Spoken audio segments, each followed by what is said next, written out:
રાધે રાધે ભક્તો, પ્રભુ શ્રી હરિની અસીમ કૃપાથી આજે આપણે મૌની અમાસની સંપૂર્ણ જાણકારી આ વિડીયોના માધ્યમથી જાણવાના છીએ।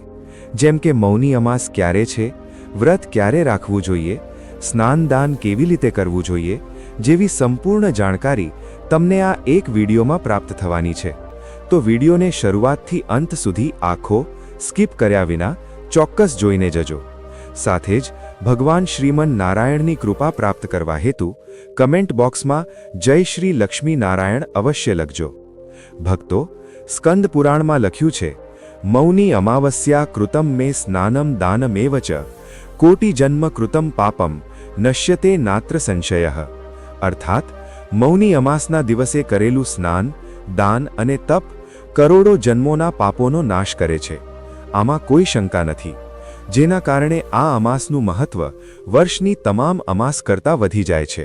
ભક્તો, શાસ્ત્રો અનુસાર આ દિવસે મૌન રહીને સ્નાન, જપ અને ધ્યાન કરવાથી મનની ચંચળતા શાંત થાય છે અને આત્મા શુદ્ધ થાય છે। પવિત્ર નદીઓમાં સ્નાન કરવાથી પાપોનો ક્ષય થાય છે તથા પુણ્યની પ્રાપ્તિ થાય છે। મૌન વ્રતના પ્રભાવથી વાણીના દોષ શાંત થાય છે અને વ્યક્તિને આત્મસંયમ, તેજ તથા માનસિક શાંતિની અનુભૂતિ થાય છે। આ તિથિ વિશેષ રૂપે તપ, સંયમ અને અંતર્મુખી સાધના માટે અત્યંત ફળદાયી માનવામાં આવી છે। આ વર્ષ 2026માં મૌની અમાસ 18 જાન્યુઆરી રવિવારના દિવસે આવી રહી છે। અમાસ તિથિનો આરંભ 17 જાન્યુઆરીની મધ્યરાત્રિ પછી થશે અને 18 જાન્યુઆરીની મધ્યરાત્રિ પછી તેનું સમાપન થશે। શાસ્ત્રો અનુસાર સૂર્યોદય સમયે જે તિથિ હોય છે તે જ તિથિ પર્વ તરીકે ગણાય છે। તેથી આ વર્ષે મૌની અમાસનું વ્રત, સ્નાન, દાન અને સાધના 18 જાન્યુઆરી 2026ના રોજ જ કરવામાં આવશે। આ દિવસ કેટલાક વિશેષ ઉપાયો અને સાધના માટે એટલા માટે પણ વિશેષ છે કારણ કે આ દિવસે બ્રહ્મ મુહૂર્ત, અમૃતકાળ, અભિજીત મુહૂર્ત અને સર્વાર્થ સિદ્ધિ યોગ જેવા અત્યંત શુભ સંયોગ બની રહ્યા છે। જ્યારે તિથિ, નક્ષત્ર અને યોગ એકસાથે અનુકૂળ હોય છે ત્યારે કરવામાં આવેલું નાનું પુણ્ય પણ જન્મ જન્માંતર સુધી સાથ નિભાવે છે। આ જ કારણ છે કે શાસ્ત્રોમાં કહેવાયું છે કે મૌની અમાસ પર કરેલું પુણ્ય ક્યારેય નષ્ટ થતું નથી। ભક્તો, મૌની અમાસના દિવસે સવારે બ્રહ્મ મુહૂર્તમાં ઉઠીને સ્નાન કરવું અત્યંત આવશ્યક ગણાયું છે।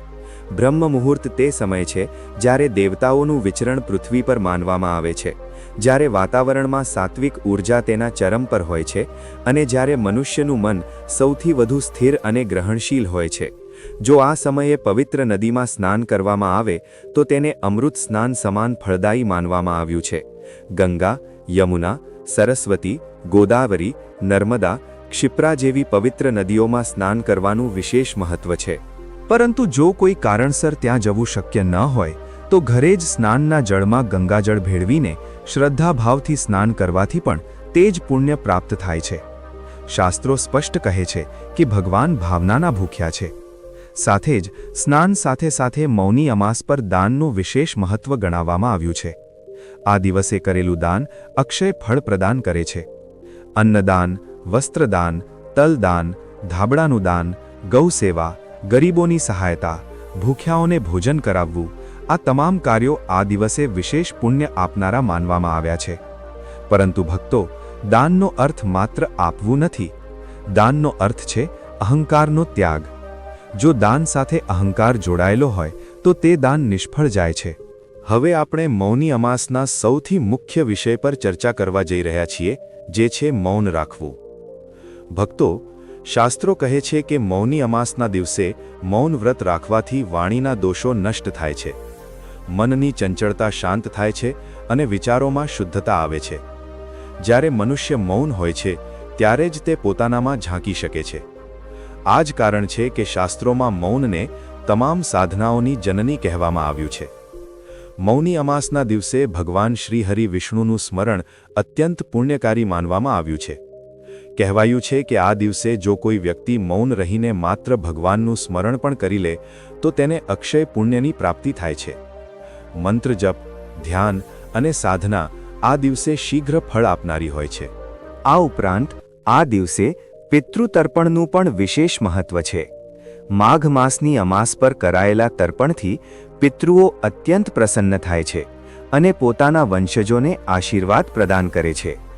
ભક્તો, મૌન વ્રતનો વાસ્તવિક ઉદ્દેશ્ય માત્ર ચૂપ રહેવું નથી, પરંતુ પોતાના ભીતર ઉઠી રહેલા વિકારોને જોવાનો છે.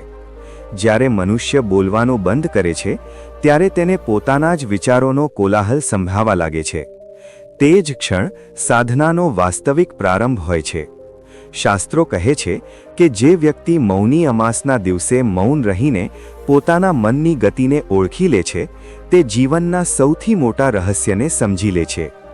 પદ્મપુરાણમાં અત્યંત સુંદર ભાવાર્થ આવે છે કે માઘ માસની અમાસના દિવસે જે વ્યક્તિ મૌન વ્રત રાખીને ગંગાજળથી સ્નાન કરે છે, તે પોતાના જીવનના તમામ પાપોથી મુક્ત થઈ જાય છે.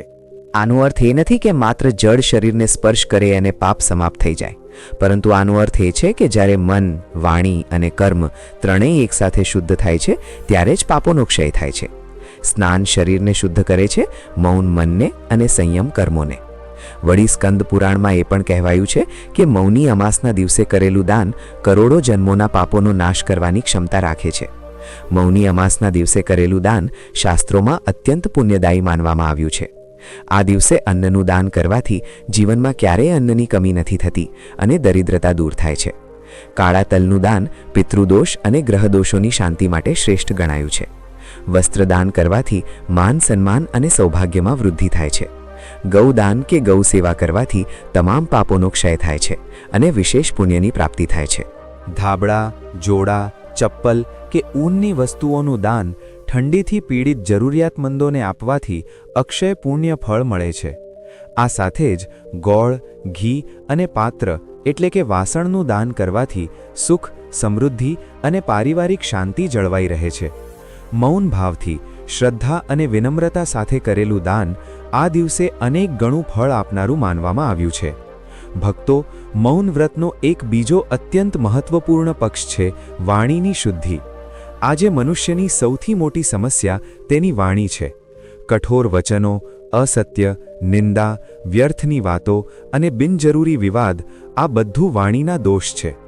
મૌની અમાસ પર મૌન રાખવાથી આ દોષો આપોઆપ શાંત થવા લાગે છે. મનુસ્મૃતિમાં સ્પષ્ટ કહેવાયું છે કે મૌનમ સર્વાર્થ સાધનમ, અર્થાત મૌન તમામ સિદ્ધિઓ પ્રદાન કરનારું છે. જ્યારે વાણી શાંત થાય છે, ત્યારે મન ધ્યાનમાં લાગે છે. ધ્યાનમાં લાગેલું મન જ ઈશ્વર તરફ આગળ વધે છે. તેથી મૌની અમાસ પર ધ્યાન અને માનસિક જપનું વિશેષ મહત્વ ગણાવવામાં આવ્યું છે. આ દિવસે નમો ભગવતે વાસુદેવાય મંત્રનો માનસિક જપ અત્યંત ફળદાયી માનવામાં આવ્યો છે. માનસિક જપ એટલા માટે કારણ કે વાણીને વિરામ આપવો પણ આ વ્રતનો એક અંગ છે. આ સાથે જ મૌની અમાસનો સંબંધ માત્ર વ્યક્તિગત સાધના સાથે નથી, પરંતુ આ તિથિ પિતૃલોક સાથે પણ ઊંડાણપૂર્વક જોડાયેલી છે. શાસ્ત્રોમાં કહેવાયું છે કે માઘ માસની અમાસ પર પિતૃઓ અત્યંત નજીક આવી જાય છે. તેઓ પોતાના વંશજો પાસેથી તર્પણ, સ્મરણ અને શ્રદ્ધાની અપેક્ષા રાખે છે. જે વ્યક્તિ આ દિવસે પિતૃઓ માટે જળ, તલ અને શ્રદ્ધાથી તર્પણ કરે છે, તેના જીવનમાંથી પિતૃદોષની બાધાઓ ધીમે ધીમે સમાપ્ત થવા લાગે છે. હવે જુઓ, પિતૃદોષ કોઈ ડરાવવાની વસ્તુ નથી, પરંતુ આ સંકેત એ યાદ અપાવે છે કે આપણા પૂર્વજો કોઈને કોઈ કારણસર તૃપ્ત થઈ શક્યા નથી. મૌની અમાસ તે પિતૃઓને સંતુષ્ટ કરવાની સર્વોત્તમ તક આપે છે. આ જ કારણ છે કે કહેવાયું છે કે આ દિવસે કરેલું તર્પણ માત્ર પિતૃઓને જ નહીં, પરંતુ દેવતાઓને પણ પ્રસન્ન કરે છે. ગરુડ પુરાણમાં સ્પષ્ટપણે ઉલ્લેખ મળે છે કે જે વ્યક્તિ મૌની અમાસનું વિધિપૂર્વક પાલન કરે છે, તે પિતૃઓ અને દેવતાઓ બંનેની કૃપા પ્રાપ્ત કરે છે. મૌની અમાસના દિવસે ભોજનનો ઉદ્દેશ્ય માત્ર શરીર પાળવો નથી, પરંતુ મન અને આત્માને શુદ્ધ કરવાનો હોય છે. તેથી આ દિવસે જેટલો સરળ અને સાત્વિક આહાર રાખવામાં આવે તેટલો જ શ્રેષ્ઠ માનવામાં આવ્યો છે. શાસ્ત્રો અનુસાર આ દિવસે ફલાહાર સૌથી ઉત્તમ છે, જેમ કે કેળા, સફરજન, દાડમ, નારિયેળ વગેરે, કારણ કે ફળ મનને હલકું રાખે છે અને સાધનામાં બાધા નથી બનતા. દૂધ, દહીં, છાશ, થોડુંક ઘી તથા મખાના કે સાબુદાણામાંથી બનેલી હળવી ખીર પણ શ્રદ્ધા અને સંયમ સાથે ગ્રહણ કરી શકાય છે. સિંધવ મીઠાથી બનેલું સાધારણ ભોજન, બાફેલા બટેટા, શક્કરિયા કે અન્ય કંદમૂળ સ્વીકાર્ય માનવામાં આવ્યા છે, પરંતુ ભોજન સીમિત માત્રામાં અને મૌન ભાવથી કરવું જોઈએ. આ જ દિવસે અન્નનું સેવન વર્જિત ગણાયું છે. તેથી ઘઉં, ચોખા, રોટલી, ખીચડી અને દાળ ન ખાવા જોઈએ. ડુંગળી, લસણ, મસાલેદાર, તળેલા અને ભારે ભોજનથી દૂર રહેવું આવશ્યક છે, કારણ કે આ મનને અશાંત અને સાધનાને નિષ્ફળ કરે છે. માંસ, મદિરા અને કોઈ પણ પ્રકારનું તામસિક ભોજન આ દિવસે સંપૂર્ણપણે ત્યાજ્ય માનવામાં આવ્યું છે. બહારનું બનેલું ભોજન પણ વર્જિત છે, ભલે તે વ્રતનું જ કેમ ન હોય. મૌની અમાસ પર ઓછું ખાવું, શુદ્ધ ખાવું અને મૌનમાં ખાવું એ જ વાસ્તવિક વ્રત અને સાચી સાધના માનવામાં આવી છે. પરંતુ જો તમે વ્રત કરવામાં અસમર્થ હોવ અને જો તમે બીમાર હોવ તો તમે સિંધવ મીઠામાં બનાવેલું લસણ ડુંગળી વિનાનું ભોજન ખાઈ શકો છો.